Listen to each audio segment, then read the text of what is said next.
Right, it's all right, we're there. Right. Okay, so this is now whizzing too far ahead.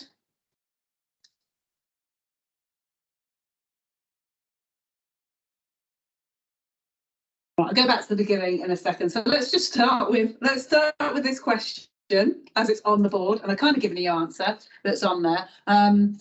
The question I was going to ask, and just have a pause and a think about it, is what do we mean by sustainability? So this session today is all about sustainability and what it means to businesses. Do you want to just put in the chat what sustainability means to you, or what your understanding of sustainability is? There is on the screen, hopefully you can see the definition there, which is one of the most common definitions that we have for sustainability, about development that meets the needs of the present without compromising the ability of future generations to meet their own needs. Has anyone got any comments on that? Is that something that you agree with, disagree with? Anyone in the room got any thoughts?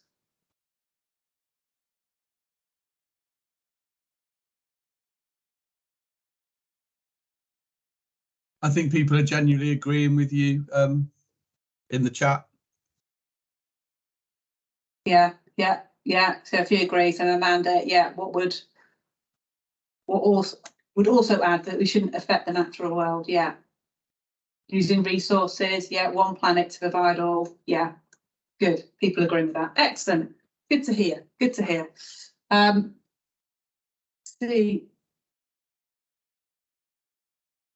transition's going to take forever. I need to sort of plan to press about like 10 minutes before I need the slide to change. So when we talk about sustainability, we actually talk about it in terms of often described as a three-legged stool, three elements that we need to consider, which we often call people, planet, and fit. And we get that balance in the middle. That sweet spot in the middle is where we're sustainable. So it's all about ensuring we've got that environmental stewardship. We're looking after the environment, which is what Amanda's mentioned, that we're creating. People have got the basic needs that they need in order to live, and we've got some economic sustainability there. If we get those three things to balance, we can hit that sweet spot and be sustainable. If we put too much or too little in each of those areas, that's when we become unsustainable. And I like to refer to this as the triple word score for anyone who plays Scrabble. So if we can achieve that, then that will help us to be more sustainable. Another way of looking at it is in terms of a donut, a ring donut. And this helps to sort of show how we need to interact as a society with the natural world. So in that middle bit, you've got the social foundation, so the minimum that we need in order to function as a society. So that's making sure that we've got energy and water and food and a roof over our heads, and we've got the right to vote, we've got gender equality, we've got social equity, and all of those are pushing outwards to so we don't have a shortfall. And on the edge of that, as that's pushing out, we've got the ecological ceiling. So those elements that we don't want to exceed whilst doing that. So and then when we do, we have that overshoot. So that's things like climate change, biodiversity loss, air pollution. And what we have is, if we have an overshoot of those things, that then has a negative impact on society, which then brings that down. So by making sure we push levels to ensure we have that social foundation, but also keeping that ecological ceiling and not pushing too far, gives us that sweet spot around the edge there, where we have a really good regenerative, sustainable economy as well. So that's just another way of showing how those three elements work together.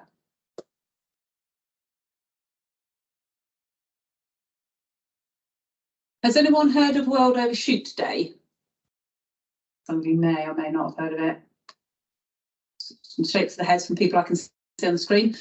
So World Overshoot Day is the day that the day in the year that we've used up the resources that we can quicker than they can regenerate. So all the food we eat, all the timber materials that we use. So back in 1971, World Overshoot Day was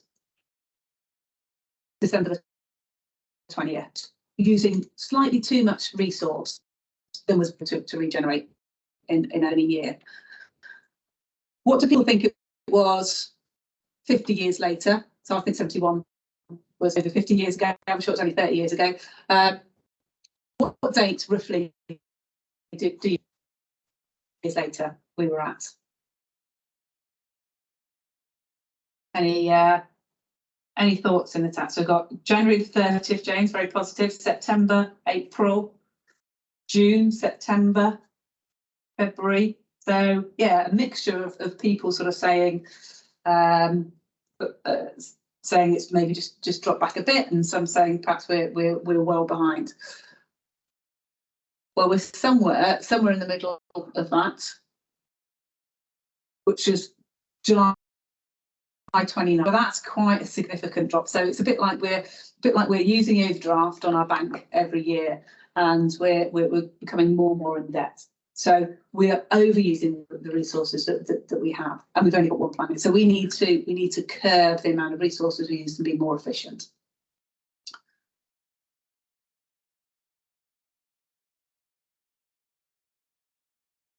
So I've got a little video to play here. It'd be interesting to see how this goes. So you can't talk about the environment and sustainability without talking about global warming, climate change. So what this shows us is how temperatures have changed since the Industrial Revolution. So how they've increased on average by up to sort of 2 degrees. And you'll sort of see it's pretty much at the beginning of the century, quite cool, quite within the middle of that zero. But then as we hit the 80s and onwards, we start to see those yellows and oranges and reds really start to come through. And you can see how quickly the temperature is rising across the globe. But so what? Who cares? The temperature's rising, isn't that nice? We're all going to have better suntans, nicer weather in the UK.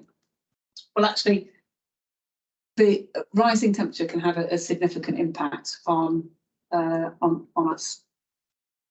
Just move on to the next slide. So climate change can impact the availability of food, water, biodiversity and nature. It can impact the weather. And that impact increases significantly as temperatures increase. So at the moment, we are about 1 degree above where we were at the beginning of the Industrial Revolution. And we're starting to see some of those impacts of climate change. We're seeing extensive damage of the coral reefs. We're starting to see some of those extreme weather conditions. We've all seen the issues of floodings and severe droughts and fires in recent years. And we talk quite often, we talk about sort of COP26 and these internet zero is all about making sure we keep below 1.5 degrees. That's what the target is doing, making sure that temperatures don't rise above that by reducing the amount of carbon within the atmosphere. And you can see the impact that 1.5 degrees has. Just that an extra ½ degree from where we're at now is going to really have a significant impact on the environment and us as a society.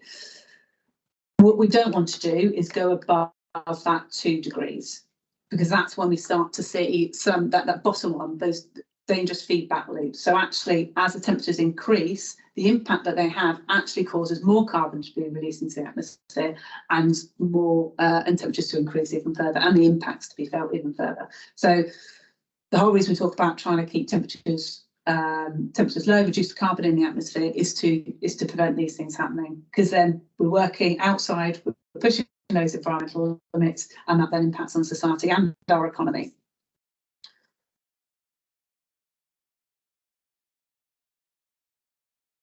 So it's a challenge, but is there also an opportunity there? If we look at some of the things that we face as individuals around sustainability and what our customers are asking for us, we're all seeing the challenges around getting materials, either that's for our projects or for ourselves. We're seeing price costs rise. We're all seeing our energy bills rise at the moment and the impact that that's having. There's real challenges around skills on the social side, being able to get have the right people, the right skills in order to deliver what we need to deliver within the economy. We're seeing those impacts of climate change, and they're impacting us as business and us as individuals. And we're also seeing our customers asking a lot more of us around, can you increase biodiversity? We've made a pledge for a climate emergency, and we've got problems around trying to improve deprivation within our area, which is getting increasing. So these are all challenges that we're being faced with all, as an organisation and as individuals. But there's an opportunity for us to do a lot more to benefit that. So what we need to do is really look for that opportunity and to deliver that, because at the end of the day, it could be all sort of doom and gloom, but actually what this gives us the opportunity to do is to create a much better society and environment for us all. We all want to have nice green spaces. We all want to have clean air to breathe. We all want to have good jobs and a good society and the right amenities. So actually, there's a real positive from all of this about making sure we have this really good, sustainable society going forward. So what are people doing about it? So you may have come across or heard of the SDGs, the UN Sustainability Goals. So these were set by the UN. So these are global, and they identified 17 areas that countries should focus on in order for them to be sustainable and to develop more sustainably. And you can see that covers those elements of people, planet and profit, how we improve the environment, how we improve people's qualities of life, and how we improve the economy sustainably. At ground control, we can have an impact on a number of these, but we've highlighted 4 to really focus on. So that's climate action, decent work and economic growth, life on land, and responsible consumption and production. So those are things we felt, though, these are things that as a business we align most to. In addition, our customers have set their own targets and their own approaches to sustainability, whether that's around getting to net zero, improving biodiversity, or helping to improve social value. Those are just some examples of the things that our customers are asking for us. So there's a kind of, we want to do this as a business, and our customers are setting their own targets around sustainability. So there's a good opportunity for us, again, to set our strategy in order to meet our customers' requirements and make us a better, more sustainable business. So what are our focus areas? Within ground control, we've identified 4 areas to focus on, which align with those UN Sustainable Development Goals and align with what our customers are asking for from us. And these are around, so it's 4 pillars. So it's around enhancing biodiversity, responsible materials, delivering social value, and getting to carbon net zero.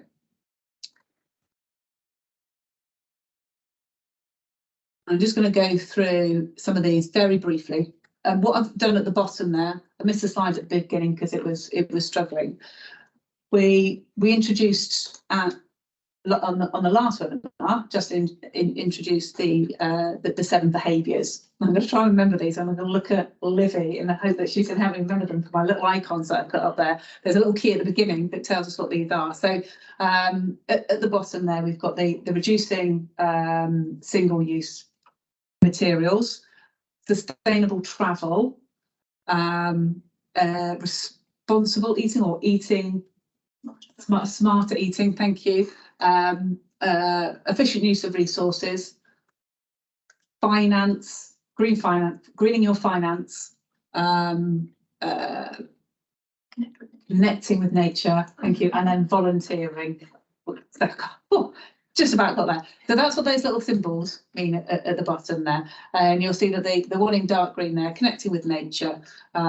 What we've done is just sort of highlighted which ones relate to which of the which of our sustainability pillars, and so and how you can support them by taking on these behaviours.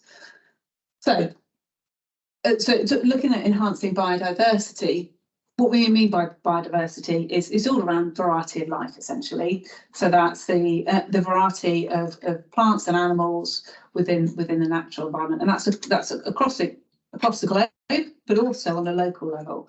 And the more biodiversity, the greater the variety of plants and animals we have, the richer that land is, the richer the nature is, and the more sustainable it is.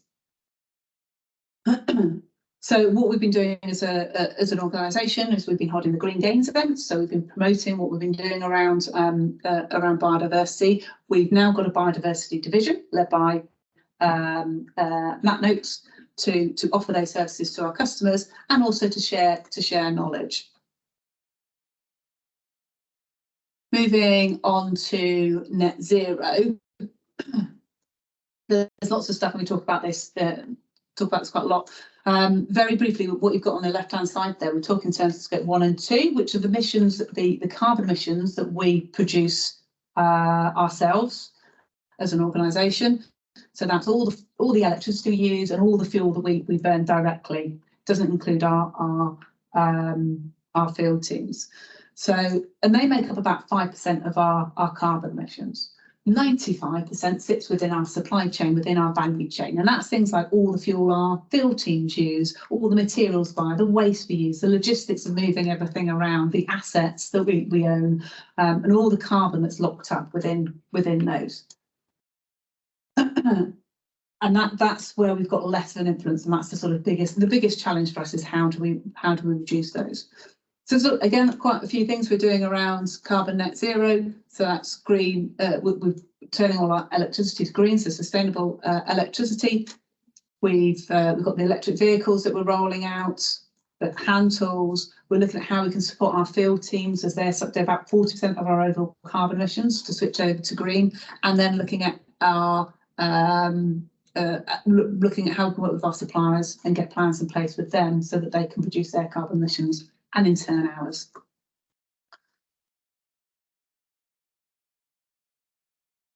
So the next one is responsible materials. So again, this is all about, you've got on the left-hand side there the kinds of things that we talk about when we talk about responsible materials. So that would be things like low carbon, non-toxic, low toxic materials that are reusable. They last a long time. They're fair trade. They're locally sourced. Not everything's going to tick those boxes, but it's looking at the balance of those things to go, is there a more sustainable option that we can use in this situation? And again, some of the things we're looking at is getting zero single-use plastics and how we can go about doing that. Looking at the ensuring that all our timber is sustainably sourced with things like PFC, you can see in the picture there, or FSC timber. Looking at alternatives to the chemicals we use, different ways of treating, or more sustainable sustainable chemicals, and also looking at the waste. Can we avoid the waste in the first place? And if we have to create waste, can we ensure that we're not sending it to landfill or using it in another way? And then finally, we've got social value, delivering social value. And what we mean about social value is essentially if a pound is being spent to deliver a service, can that same pound be used to also provide a wider benefit to a community? So if a customer is employing us to do their work, what is the additional benefit they're getting from that? So you may be paying us to cut the grass, but actually what we might also be doing is going to carry out some volunteering within that area. We're going to employ local people within close to the job, helping to give money back to the local economy. We're going to employ some apprentices who again are going to then become upskilled and help to boost the economy and bring and prevent them going into become unskilled or unemployed, and also supporting social enterprises. So those are again some of the things we're doing around social value. Now I could talk for hours on each of these subjects, so this is very much just a high level, and we'll be picking up on them in more detail as we go through. these webinars. But hopefully that's given you a little bit of a flavour to what we mean by sustainability and where our strategy is. Just one last thing. That sustainability is a collective responsibility. Hopefully I've not missed anyone out on there, but essentially we need everyone within our organisation to work together in order for us to be sustainable, both as a society and as an organisation. So whatever department you work in, whatever your job, there is something that you can do in order to help us be more sustainable. And I know Justine introduced this last week. But what a great way to sort of see, well, what's my personal impact, is to use the WWF carbon footprint calculator. And it's dead easy, you can just Google it. But the links there, we'll put the link in the chat as well. But if we all make a small change, we can have a big impact and we can cause that ripple effect. And the more ripples we cause, the bigger waves that we can make and the bigger impact we can have. So do go out, measure your impact, and one of the things we're going to be looking at soon is looking to you and asking you to make a commitment to change and what that change might be. So it could be something very small, but that you're going to look to take forward. So if you carry out that carbon footprint, it'll help understand where your personal impacts are, and then give you some ideas on how you might want to reduce them.